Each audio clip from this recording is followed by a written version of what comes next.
The busy streets of Bindi Bazaar turned into a disaster zone. Neighbors and onlookers waiting anxiously as machinery and rescue workers sifted through the rubble.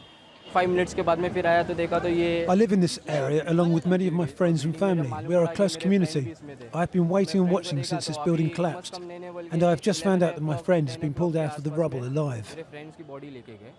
The building was more than 100 years old and had been declared unsafe in 2011 by the Housing Board. Yet nearly a dozen families lived there.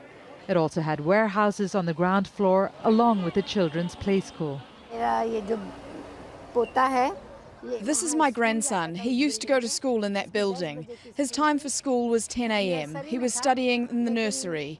The building collapsed around 8:30. That's why my grandson's life was saved.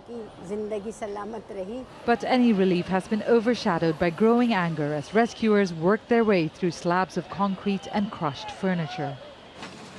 People here say the authorities knew that families were still living in the building but didn't take action to make it any safer. The collapse comes just days after some of the heaviest rains to fall in the city in more than a decade. Officials say the downpour could have caused the buildings to crumble. It's hours after the collapse and rescuers are still hoping to find survivors. Now the rescue workers and firefighters are being praised for their efforts, but they say this sort of thing happens so often in the city, this operation is now considered routine.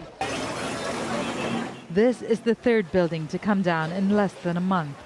Mumbai has a shortage of housing and many of its low-income residents live in old and dilapidated buildings, often deemed unsafe. They say it's the only way they can afford to live in a city with one of Asia's highest property prices. Divi Gopalan, Al Jazeera, Mumbai.